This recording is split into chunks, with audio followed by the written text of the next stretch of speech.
Hello everyone, welcome to FOC classes. Students, आज की video में हम employability skills class 12 unit 2 self management skills के लिए इंपॉर्टेंट क्वेश्चन आंसर्स करने वाले हैं एंड ये सभी स्किल्स सब्जेक्ट्स के लिए कॉमन है।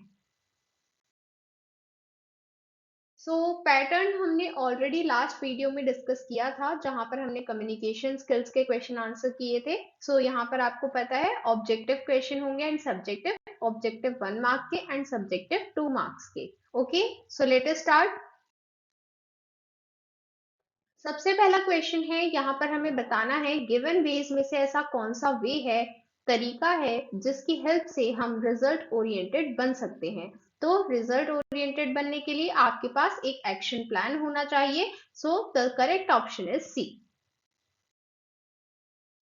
देन नेक्स्ट क्वेश्चन 2, यहाँ पर हमें बताना है गिवन ऑप्शंस में से कौन सा ऑप्शन हमें हेल्प नहीं करेगा किसी पर्सनालिटी डिसऑर्डर को ओवरकम करने में।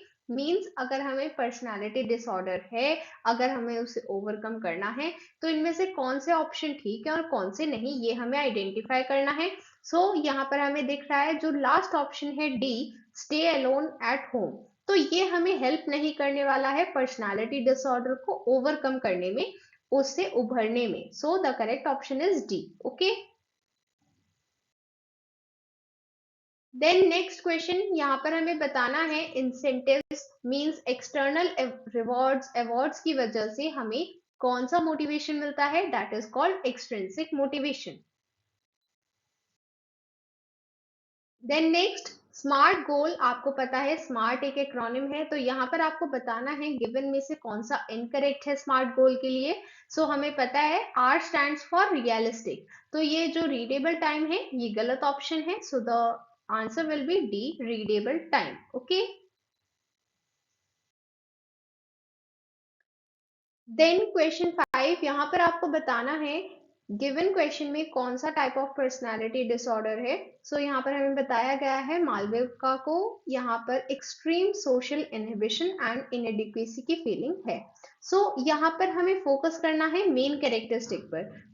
मेन कैरेक्टरिस्टिक क्या है, एक्सट्रीम सोशल इनहिबिशन, इसका मतलब है कि हमें सोशली किसी के भी साथ मिलना जुलना अच्छा नहीं लगता है, हम दूसरे लोगों से अलग रहना चाहते हैं एंड इसी वजह से हमें इनएडिक्वेसी मींस अकेलापन लगता है।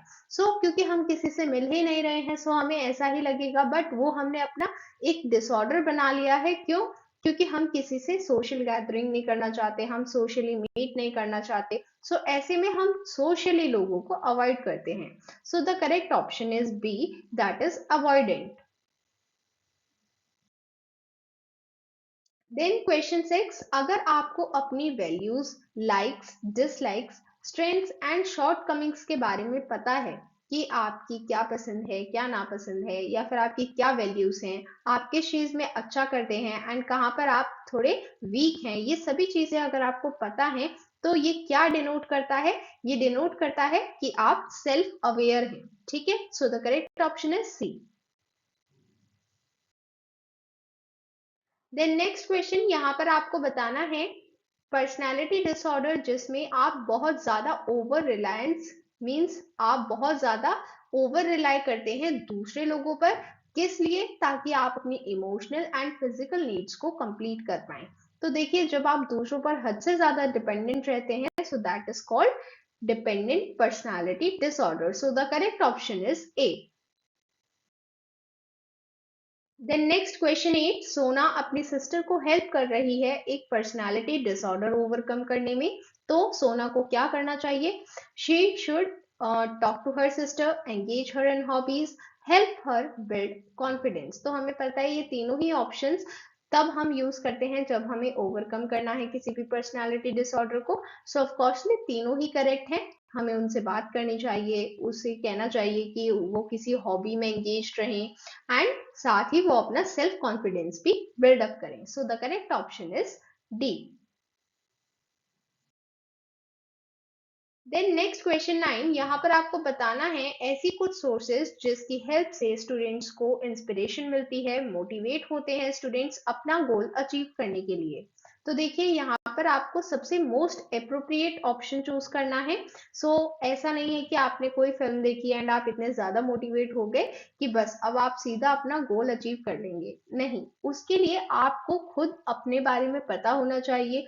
आपके थॉट्स इतने एक्सपेंसिव होने चाहिए कि आपको पता हो कि आपका गोल क्या है, आपको उसे अचीव कैसे करना है, उसके लिए क्या रिसोर्सेज रिक्वायर्ड हैं। तो ये सब क्या इंडिकेट कर रहा है कि आपके एक्सपेंसिव थॉट्स हैं, मीन्स आप बहुत दूर की सोचते हैं। So the correct option is 2। Then next question 10, personality of an individual depends on. अगर हमारी पर्सनैलिटी को किसी फैक्टर के बेसिस पर बताया जाएगा तभी हम बता पाएंगे कि एग्जैक्टली हमारी क्या पर्सनालिटी है। तो वो कौन से फैक्टर्स हैं जिन पर हमारी पर्सनालिटी डिपेंड कर रही है? Family background, educational status, behaviour patterns. So देखिए यहाँ पर ये तीनों ही ऑप्शंस करेक्ट हैं, बिकॉज ये तीनों ही ऑप्शन डिटरमाइन करेंगे कि कोई भी इंडिविजुअल किस तरह की पर्सनालिटी रखता है। So the correct option here will be fourth, all of the above. Then next यहाँ पर हमें बताना है गिवन सेंटेंस किस चीज का एग्जाम्पल है। यहाँ पर हमें बताया गया है हम सिंगिंग एंजॉय कर रहे हैं एंड उसे इसलिए प्रैक्टिस करते हैं क्योंकि उससे हमें खुशी मिलती है एंड वो हमारे स्ट्रेस बस्टर मीन स्ट्रेस को रिमूव करने के लिए भी काम आता है।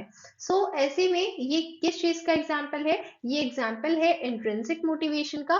बिकॉज इंट्रिंसिक मोटिवेशन में हम कोई भी काम तब करते हैं जब हमें खुद उससे खुशी मिलती है एंड हमें खुद उसके लिए अच्छा लगता है, ना कि इसलिए कि वो हमें कोई एक्सटर्नल अवार्ड मिलने वाला है, बट उससे हमें खुद खुशी मिल रही है इसलिए हम ये काम करते हैं। देन क्वेश्चन 12, यहाँ पर हमें बताना है स्टेटमेंट 1 एंड स्टेटमेंट 2 में से कौन सा करेक्ट है और कौन सा नहीं। स्टेटमेंट 1 कहती है personality traits are defined as relatively lasting patterns of thoughts, feelings and behaviours. Of coursely ये करेक्ट है। हमारे थॉट्स, फीलिंग्स एंड बिहेवियर्स ये सब जो मोस्ट ऑफ द टाइम रहते हैं, इन्हीं सबको कंबाइन करके हम बता पाते हैं पर्सनैलिटी ट्रेट्स क्या होती हैं। देन स्टेटमेंट 2, यहाँ पर हमें बताया गया है they distinguish individuals from one another, means ये जो पर्सनालिटी ट्रेट्स हैं इन्हीं की हेल्प से हम बता पाएंगे कौन इंडिविजुअल किस तरह से अलग है, क्योंकि हमारी पर्सनालिटी ही हमें डिस्टिंग्विश करती है। ऑफ कोर्सली ये दोनों ही स्टेटमेंट्स करेक्ट है। The correct option is A, both statements 1 and 2 are correct. Okay, then next question, यहाँ पर हमें टू टाइप्स ऑफ मोटिवेशन बताने हैं विद एग्जांपल। अभी तक हमने दोनों टाइप डिस्कस कर लिए हैं, इंटरनल एक्सटर्नल, या फिर इंट्रिंसिक एंड एक्सट्रिंसिक, कुछ भी लिख सकते हैं आप, दोनों का सेम मतलब है। इंटरनल मोटिवेशन में हमें कोई एक्सटर्नल रिवॉर्ड की रिक्वायरमेंट नहीं है, जैसे कि कोई भी स्टूडेंट जो इंटरनली मोटिवेटेड है वो अपना टाइम यूटिलाइज करता है, अपना हर काम टाइम पर करता है एंड किसी और के कहने की जरूरत नहीं पड़ती। एंड एक्सटर्नल मोटिवेशन, जब हम एक्सटर्नल फैक्टर्स, एक्सटर्नल रिवॉर्ड्स की वजह से कोई भी काम करते हैं तब वो एक्सटर्नल मोटिवेशन की वजह से होता है।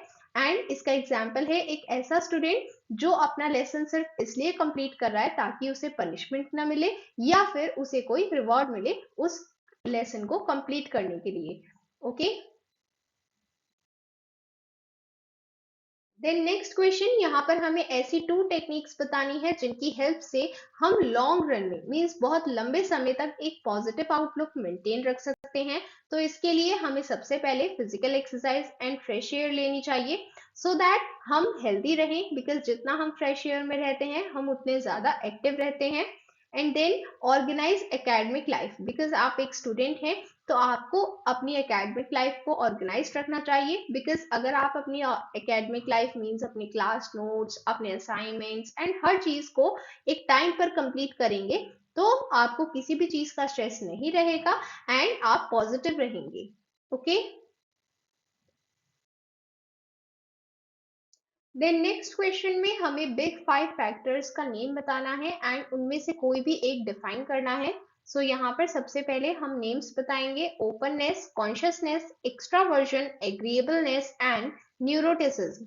सो कोई भी एक डिफाइन करना है, कोई भी एक डिफाइन कर देंगे यहाँ पर। सो सबसे पहले हम कर रहे हैं कॉन्शियसनेस मीन्स ऐसे इंडिविजुअल्स जो सेल्फ डिसिप्लिन है, वो अपना हर काम टाइम पर करते हैं एंड दूसरों की केयर भी करते हैं एंड अपनी केयर भी करते हैं। So these individual show the type of personality trait consciousness. Okay.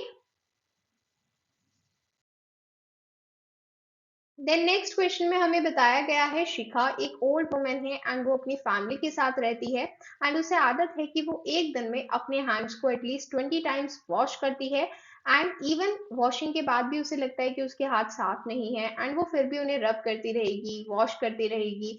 सो यहाँ पर हमें पता चल रहा है ये सभी कैरेक्टरिस्टिक्स पढ़कर उसे ओसीडी है मीन्स ऑब्सेसिव कंपल्सिव डिसऑर्डर। सो यहाँ पर वो ना ही अपने ग्रैंड चिल्ड्रन से बात करती है और ना ही वो किसी फैमिली एक्टिविटी में पार्टिसिपेट करती है। तो हमें एक ऐसा वे बताना है जिससे वो अपनी पर्सनालिटी डिसऑर्डर को ओवरकम कर सकती है। सो यहाँ पर अपने पर्सनालिटी डिसऑर्डर को ओवरकम करने के लिए शिखा को क्या करना चाहिए, अपने ग्रैंड चिल्ड्रन से बात करनी चाहिए एंड जो भी फैमिली एक्टिविटीज हैं उनमें पार्टिसिपेट करना चाहिए। सो इन वे से वो अपने पर्सनालिटी डिसऑर्डर मींस ओसीडी को ओवरकम कर पाएगी। ओके। क्वेश्चन 17 यहाँ पर हमें बताना है सेल्फ मोटिवेशन की इंपॉर्टेंस के लिए कोई भी 2 पॉइंट्स। तो सेल्फ मोटिवेशन इंपॉर्टेंट होता है बिकॉज इसकी हेल्प से किसी भी पर्सन की एक्टिविटी बढ़ती है, वो ज्यादा एनर्जेटिक होते हैं, इस वजह से वो ज्यादा एक्टिविटीज को कर पाते हैं। Then it directs an individual towards specific goals means जो भी हमारे गोल्स हैं हम गोल ओरिएंटेड काम करेंगे, रिजल्ट ओरिएंटेड होंगे। सो हम अपने गोल्स की तरफ बढ़ते हैं। देन नेक्स्ट यहाँ पर हमें कुछ ऐसे वेज बताने हैं जिनकी हेल्प से पर्सनालिटी डिसऑर्डर को ओवरकम कर सकते हैं। सो यहाँ पर सबसे पहले आपको किसी से बात करनी चाहिए सो दैट आपको कोई भी अगर प्रॉब्लम है तो उसका सॉल्यूशन आपको मिल पाए एंड आपको उस वजह से कोई स्ट्रेस ना हो। देन आपको अपनी फिजिकल हेल्थ का ध्यान रखना है, अगर आप फिजिकली हेल्दी रहेंगे तो आपका माइंड भी हेल्दी रहेगा। So that was all for today. अगर आपको ऑल इन वन बुक या फिर सैम्पल पेपर बुक परचेज करनी है for class 12 information technology IT code 802 board exam preparation, links are given in the description. So students that was all for today. आज हमने unit 2 के question answers complete किए हैं and अगर आपको इस यूनिट की वन शॉट वीडियो देखनी है सो उसका लिंक डिस्क्रिप्शन में गिवन है। More videos will come soon, will meet you then. Bye bye.